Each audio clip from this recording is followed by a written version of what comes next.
L'Ancien Testament. Nous explorons les textes sacrés, en commençant par le premier chapitre pour progresser méthodiquement. Nous traversons les récits du chapitre 10, du chapitre 20 et du chapitre 30, poursuivant cette lecture attentive jusqu'au chapitre 44. Cette exploration souligne l'importance de chaque verset, aboutissant finalement à un moment de profonde dévotion et de recueillement spirituel. Un sentiment de prospérité flotte dans l'air, se mêlant au parfum des épices et de l'encens, son visage solennel reflétant sa foi inébranlable et son respect strict de la loi de Dieu.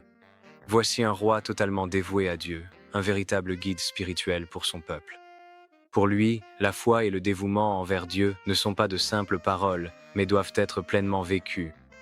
Sous le soleil brûlant de Jérusalem, un messager traverse en courant les rues poussiéreuses de l'ancienne cité. Son visage était un masque de panique brute. Sa mission, des plus urgentes. Chaque foulée est une supplique désespérée, une course contre la montre. Il serre dans sa main un parchemin scellé dont le contenu est un fardeau qu'il peut à peine porter. Le destin de Jérusalem tient à chaque souffle qu'il prend. Les portes de la salle du trône s'ouvrent brusquement, brisant le silence royal alors que le messager se précipite, le visage marqué par l'urgence. Il chancelle vers le roi Josaphat, son arrivée haletante interrompant le déroulement solennel de la cour. La voix du messager se brise de peur alors qu'il s'écrie « Monseigneur, le roi, j'apporte de graves nouvelles, il faut agir sans délai ». La terreur dans sa voix pèse lourd alors qu'il révèle le danger imminent. Les armées de Moab, d'Ammon et du mont Séhir approchent à toute vitesse. Même au moment où je parle, la réaction de Josaphat est attendue avec une angoisse palpable alors que le destin du royaume est en jeu. La vue paisible d'En-Gedi est brisée par l'approche lointaine des armées ennemies. Les armées surgissent comme une vague sombre et menaçante, leur nombre immense et leurs armes variées, représentant une menace évidente pour cette terre paisible. Un horizon autrefois tranquille est désormais envahi par les reflets des armes et l'obscurité qui avance. Le contraste est saisissant. La beauté de la nature face au spectre menaçant de la guerre. À l'intérieur du palais, Josaphat est soudainement frappé par une peur intense et une grande incertitude. Seul, il lutte contre un tumulte intérieur qui menace de le submerger. Des perles de sueur apparaissent soudain sur son front, chaque goutte témoignant du combat intérieur qu'il mène. Son visage, véritable reflet du conflit, incarne le destin du royaume, suspendu à un fil. Mais soudain, il se ressaisit et se dit « Quoi qu'il arrive, notre Dieu peut toujours nous aider si nous l'invoquons. » Josaphat apparaît, le visage résolu, empreint de détermination. Il répétait sans cesse « J'ai confiance en Dieu. Nous devons tous avoir confiance en Dieu et l'implorer. » Il lève une main autoritaire, un geste qui annonce une action imminente. Sonnez les trompettes. Donnez l'alerte maintenant. Pas une minute à perdre. Les trompettes retentissent. Des sons urgents, ébranlant les fondations mêmes du palais, emplissaient l'air et résonnaient jusqu'aux confins nord, sud, est et ouest du royaume. Rapidement, des milliers de personnes se rassemblèrent. La voix de Josaphat perce le vacarme. Proclamer un jeûne dans tout Juda. Sous le vaste ciel de Jérusalem, une multitude converge, attirée par un appel profond à jeûner et à prier. L'air est chargé de solennité, alors que des gens de tous horizons remplissent les rues anciennes, leurs visages, marqués d'un espoir sincère, reflètent le poids de leurs aspirations communes. Les pierres antiques de Jérusalem sont témoins d'une ville unie dans la foi et la supplication.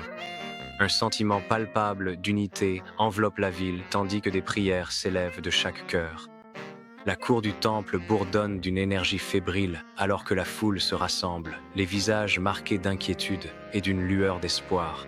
Josaphat émerge comme une figure de force au milieu de cette mer de visages, sa présence captant l'attention. Il lève les mains vers le vaste ciel, un geste de supplication et d'appel fervent.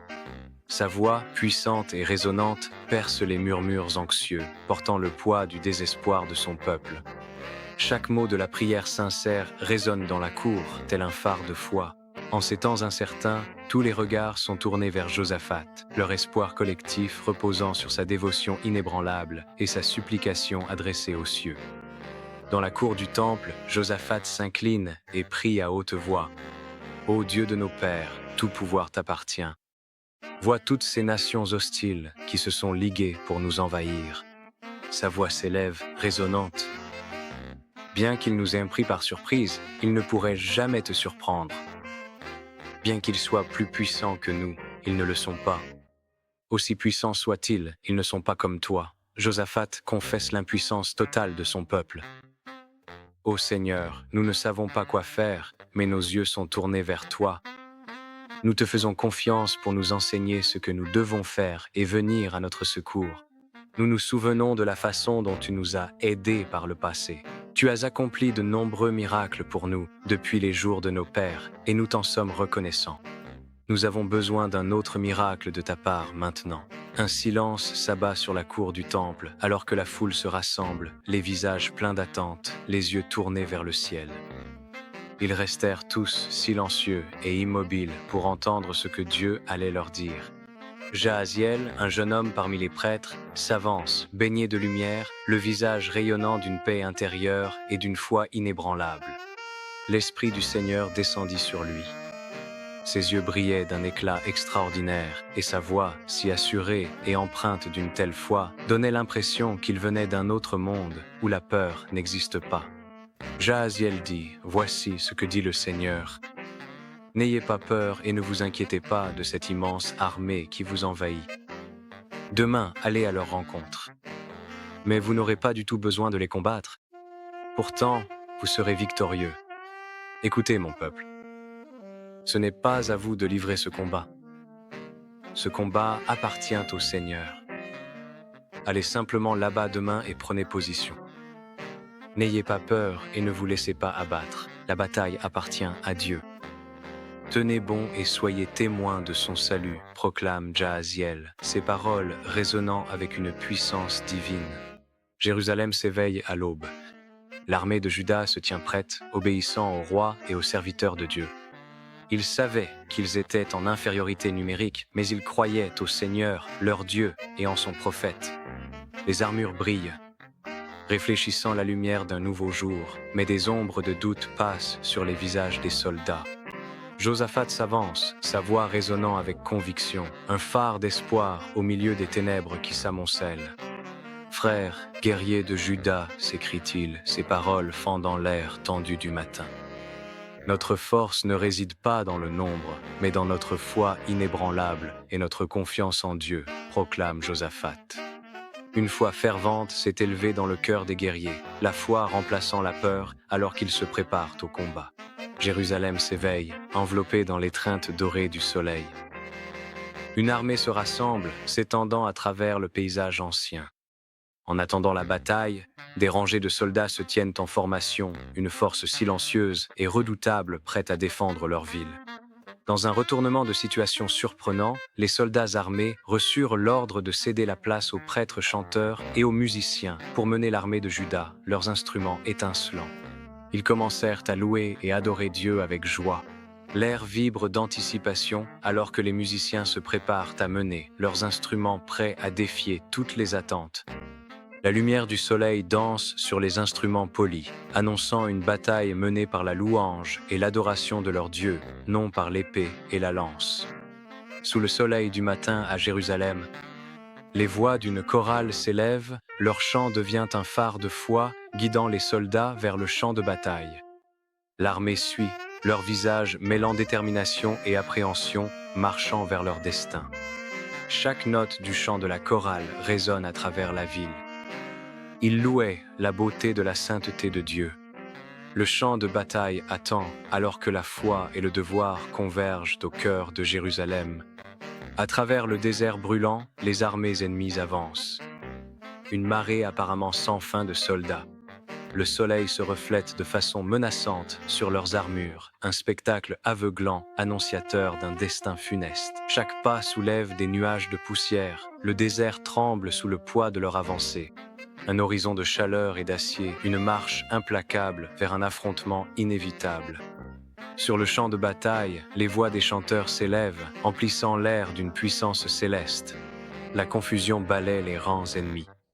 Leurs visages sont marqués par la stupeur et la peur. L'intervention divine est survenue. Le Seigneur tendit des embuscades contre les enfants d'Ammon, de Moab et du mont Séhir. Soudain, le chaos éclata dans leurs esprits. Nous ne savons pas comment, nous ne pouvons qu'imaginer ce qu'ils ont vu. Le champ de bataille se transforme en une scène de pandémonium pour les armées envahissantes, alors que la puissance divine remodèle le destin. La poussière et les cris engloutirent le champ de bataille, tandis que d'anciens alliés se retournaient soudainement les uns contre les autres et commençaient à s'affronter. Ce fut une bataille brutale et chaotique. Les alliances se brisent comme du verre fragile, reflétant l'horreur dans les yeux des combattants. Les épées s'entrechoquent dans une danse frénétique de mort, chaque coup résonnant comme la fin des fidélités. La bataille ne prit fin que lorsque le dernier soldat de l'armée envahissante, mortellement blessé, tomba. Le sol était souillé. De cramoisis, sinistres témoignages de l'effusion de sang de ce jour. Sur le champ de bataille, l'armée de Juda se tient comme témoin silencieux. Ils ont vu comment Dieu a tendu une embuscade à ceux qui ont essayé de tendre une embuscade à son peuple. Seulement, l'embuscade de Dieu est si différente, si incroyable. En regardant leurs ennemis se détruire les uns les autres, le peuple de Juda tourne par moments son visage, se tourne vers le ciel. Leur visage reflète la crainte et la gratitude. L'ennemi, pris dans une tempête invisible, s'effondre sous leurs yeux. Les soldats de Juda observent la scène se dérouler, une symphonie silencieuse de destruction. Aucune épée n'est dégainée, aucune flèche ne vole. La bataille se livre par d'autres moyens. Le champ de bataille se transforme, témoignage d'une puissance qui dépasse la force humaine. Le fracas de l'acier s'apaise, laissant un silence étrange sur le champ de bataille, où les guerriers tombés reposent sous un ciel lourd. Le champ de bataille est une sombre tapisserie de pertes, où les échos de la guerre persistent dans le silence de l'après-coup. Des corps jonchent le sol imbibé de sang. Leurs histoires se sont brutalement arrêtées. Des trésors oubliés gisent éparpillés parmi les morts, brillant faiblement dans la lumière tamisée. Des richesses abandonnées symbolisent la futilité du conflit, leur attrait désormais dénué de sens au milieu du carnage. L'armée de Juda avance prudemment, le vaste champ de bataille s'étendant devant eux, silencieux et immense. Un sentiment palpable de stupeur et de sombre compréhension se lit sur leurs visages alors que l'ampleur de la victoire s'impose à eux. L'air est épais, chargé de l'odeur de la fumée et des échos de la bataille, rappel brutal de leur sacrifice. Sous un ciel immense, les soldats traversent le champ de bataille, leurs silhouettes se découpant nettement à l'horizon. Leurs visages s'illuminent à la vue de la grande richesse et de l'émerveillement. Ils s'emparent du butin de guerre, leurs mains glissantes de l'or de l'ennemi. Une mer de trésors étincelants s'étend devant eux, contraste saisissant avec le carnage laissé derrière. L'air vibre de l'excitation de la victoire, le poids des richesses lourd dans leurs mains avides. Au milieu des armes éparpillées, un nouvel ordre s'élève. Juda s'est emparé du butin de ses ennemis. Le peuple de Juda émerge, les visages marqués par la fatigue et l'émerveillement. Ils se rassemblent parmi les décombres, ramassant le butin de guerre, signe visible de la faveur divine. Chaque pièce récupérée raconte une histoire de victoire, durement acquise et de foi récompensée. Le paysage se transforme, passant d'une scène de dévastation à une perspective de restauration pleine d'espoir. La résilience de Juda brille alors qu'ils reconstruisent, portant en eux le souvenir de la providence de Dieu. Baignée de lumière, la vallée de Baraka vibre d'une énergie éclatante. Le 4e jour se lève, promesse d'espérance et de renouveau. Vêtu de robes de fête et non d'armure, le peuple se rassemble, les visages rayonnants de joie. L'air vibre de musique et de prières sincères, une symphonie de gratitude s'élevant vers les cieux. Un panorama de paix et de reconnaissance se déploie, emplissant la vallée d'une atmosphère de grâce divine. Dans la vallée de Baraka, la lumière du soleil resplendit, tandis que Josaphat conduit le peuple dans une louange joyeuse. Les voix s'élèvent en chants de louange, résonnant à travers la vallée, remerciant Dieu pour la délivrance miraculeuse. La vallée de Baraka demeure un symbole intemporel, un lieu où la foi et la gratitude s'entrelacent. La nouvelle du triomphe de Juda se répand à travers les nations environnantes comme une vague déferlante, ébranlant les fondations des royaumes. Josaphat mène une procession triomphale. Le soleil se reflète sur les armures et les bannières. À l'approche de Jérusalem, une mer de visages, illuminés par la gratitude et l'émerveillement, marche aux côtés de leur roi, leur voix formant un chœur de louanges. Chaque recoin de Jérusalem reflète un renouvellement de la confiance dans l'infaillible. Nous recherchons humblement la protection sacrée de Dieu, implorant sa grâce infinie et sa vigilance constante pour guider nos pas chaque jour vers la paix éternelle.